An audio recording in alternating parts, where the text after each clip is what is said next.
Hola, bienvenidos ya al episodio 10 de mi podcast Un viaje en el tiempo para niños. El nombre de este episodio se llama Un hermoso cuento de los dioses. ¿Sí recuerdan que en el episodio anterior estábamos por el año 1900 a.C. y vimos las fascinantes aventuras que pasaron los judíos cuando se cambiaban de ciudad una y otra vez hasta finalmente, después de 600 años, regresan a su pueblo? Pues ahora dejaremos por un rato Mesopotamia y viajaremos al año 1300 a.C.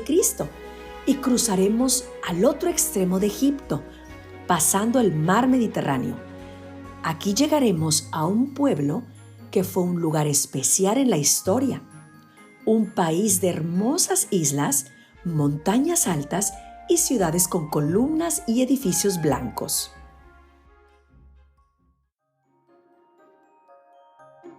Hubo una vez un hombre llamado Heleno. Extraño nombre para una persona, ¿no crees? No era semita ni amita. Era ario, o sea que nació en un país del norte. Tuvo muchos hijos e innumerables nietos, que se llamaban a sí mismo helenos. A ver, si mi abuelo se apellida Hernández, ¿entonces yo sería una hernandena? Digamos que es algo parecido, amiguita. Bueno, los helenos vivieron en una pequeña porción de tierras rodeadas por el mar Mediterráneo, a la que llamaban Elas. Aunque Elas fue un país más pequeño que algunas de las regiones de nuestro país y desde luego mucho más pequeño que casi todas las naciones actuales de Europa o América, su historia es más famosa que la de cualquier otro país de su tamaño en el mundo. A la antigua Elas la llamamos hoy Grecia y a los helenos griegos. Aproximadamente hacia la época en que los judíos abandonaron Egipto, que viene a ser la misma en la que los hombres comenzaron a usar el hierro en lugar del bronce, esto es, alrededor de 1300 años antes de Cristo, se tienen las primeras noticias de la existencia de este país y de sus habitantes, los griegos. Los griegos creían en muchos dioses, no en un solo dios como nosotros y los judíos. Y sus dioses se parecían más a personas de cuentos de hadas que a seres divinos. Se han hecho muchas hermosas estatuas de sus diferentes dioses y se han escrito poemas e historias sobre ellos. Hubo 12, precisamente una docena de dioses principales, que, según creencia de los griegos, vivían en un lugar reservado del Monte Olimpo, que era la montaña más alta de Grecia. Estos dioses no siempre fueron buenos, sino que a menudo se peleaban, engañaban y hacían cosas aún peores. Vivían alimentándose de comida exquisita que los demás hombres no comían.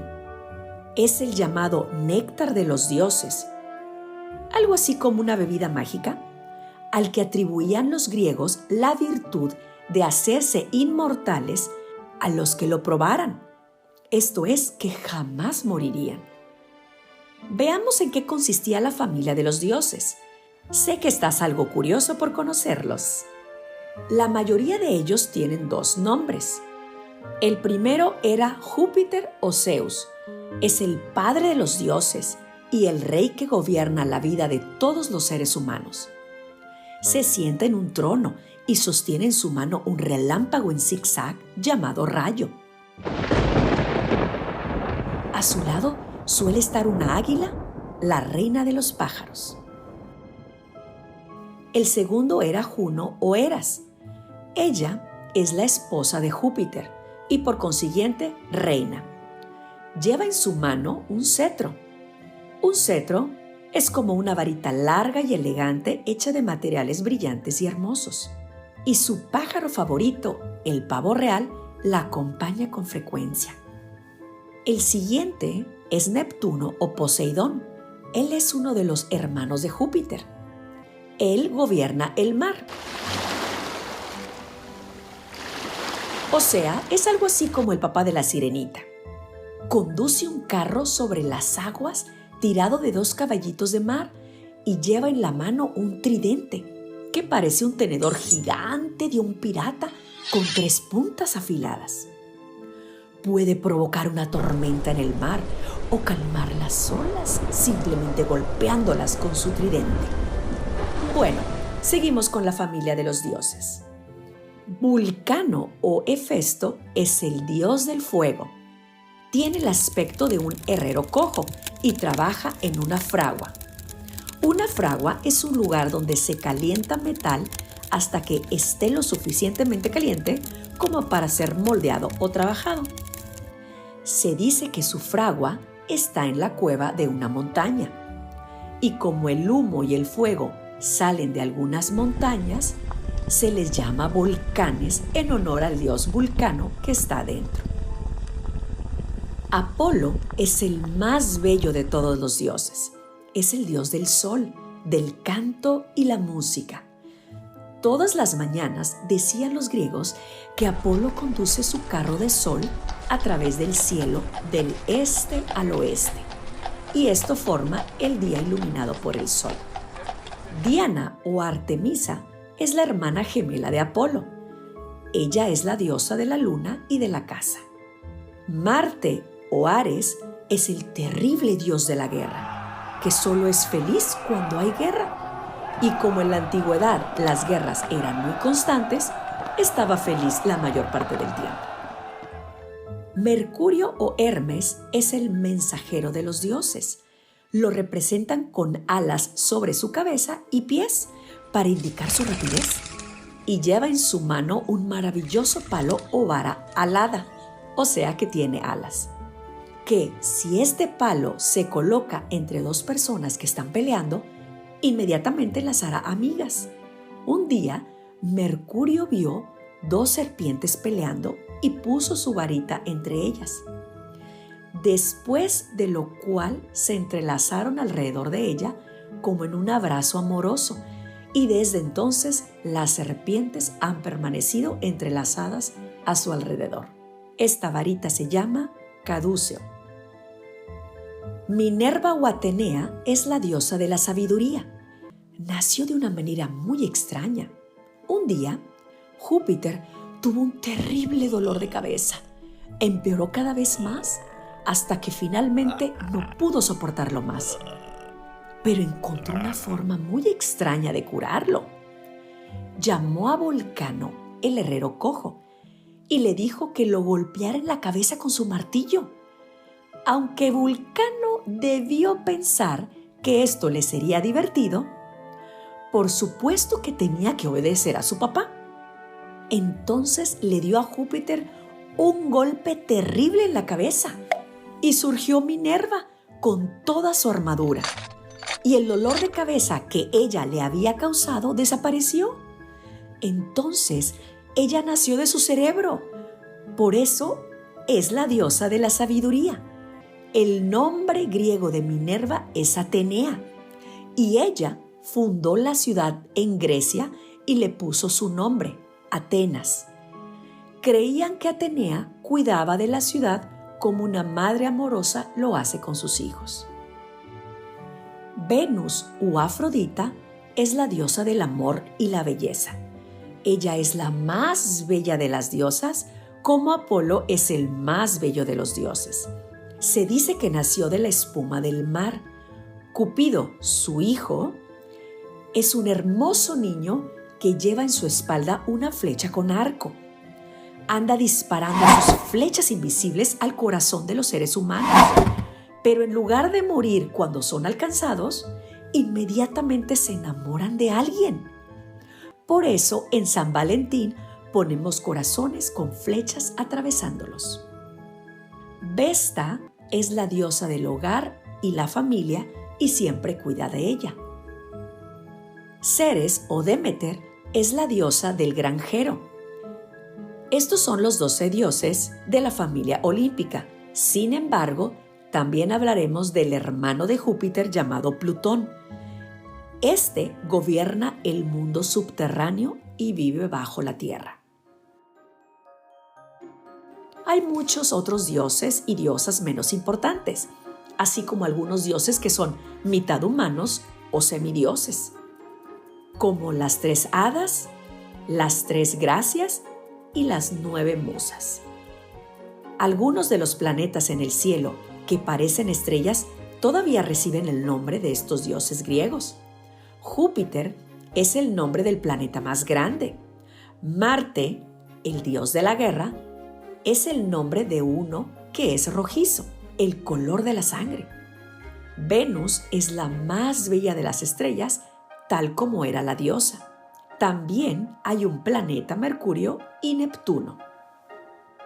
Es difícil para nosotros entender cómo los griegos podían haber orado a dioses como estos, pero lo hicieron. Sin embargo, sus oraciones no fueron como las nuestras. En lugar de arrodillarse y cerrar los ojos como lo hacemos nosotros, se levantaban y estiraban los brazos ante ellos. No oraban para ser perdonados por sus pecados y para ser mejores. Ellos oraban por la victoria sobre sus enemigos o para ser protegidos del daño. Cuando suplicaban, los griegos ofrecían a sus dioses animales, frutas, miel o vino para agradarlos y que concedieran su oración. El vino lo derramaban en el suelo, pensando que a los dioses les gustaría que hicieran esto. Mataban a los animales y los colocaban en el fuego en un altar. A esto se le llamó sacrificio. Su idea parecía ser que, aunque los dioses no podían comer la carne de los animales ni beber el vino ellos mismos, les gustaba que les dieran algo. Y por eso todavía hoy decimos que una persona hace un sacrificio cuando se desprende de algo y lo obsequia a los demás. Cuando los griegos sacrificaban, solían buscar alguna señal del dios para ver si estaba contento o no con el sacrificio y si respondería a su oración y haría lo que le pedían o no. Por ejemplo, una bandada de pájaros volando por encima, un relámpago, un fuerte viento o cualquier suceso inusual que pensaron que era una señal que significaba algo. Estos signos se llaman presagios. Algunas señales eran buenas y mostraban que los dioses harían lo que se les pedía, y otras señales eran malas y mostraban que no lo harían. Incluso podrían enojarse o castigarlos. Los presagios se parecían mucho a alguno de los signos en los que la gente cree incluso hoy en día. Como cuando dicen que es buena señal o buena suerte si ves la luna nueva sobre el hombro derecho, o mala señal o mala suerte si derramas la sal. No muy lejos de Atenas hay una montaña llamada Monte Parnaso. En la ladera del Monte Parnaso, o sea, la parte inclinada de la montaña, había una ciudad llamada Delfos. En la ciudad Delfos había una grieta en el suelo de la que salía gas, algo así como las grietas de un volcán. Se suponía que este gas era el aliento del dios Apolo, y había una mujer sacerdote llamada sacerdotisa que se sentaba en un banquito de 3 patas sobre la grieta para respirar el gas. Ella decía cosas sin sentido, probablemente a causa del gas tóxico, como les pasa a algunas personas cuando tienen fiebre y decimos que están fuera de la cabeza.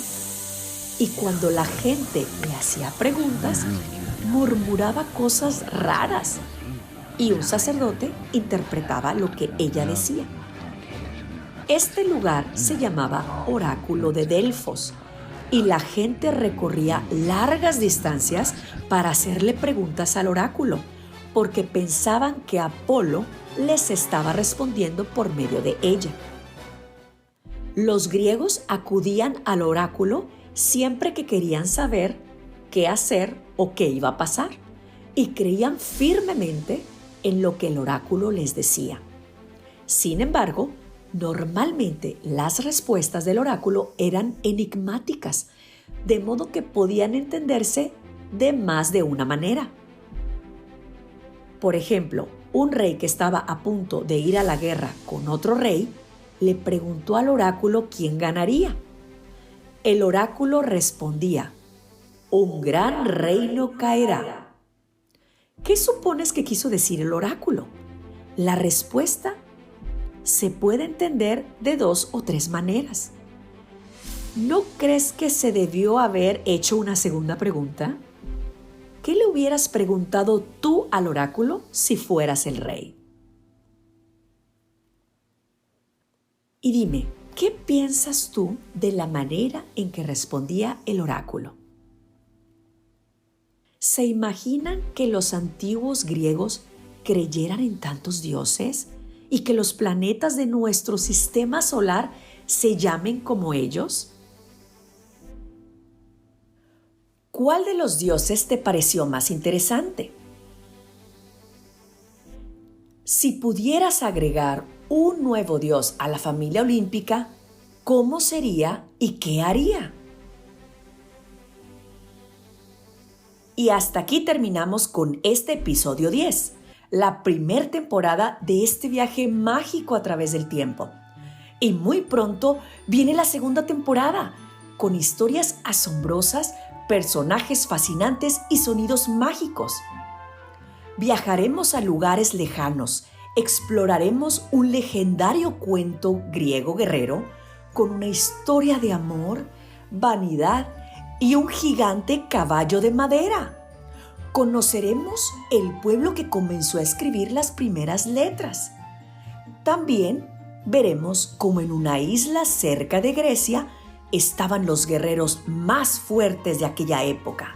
En fin, estamos seguros de que esta temporada será la mejor hasta ahora.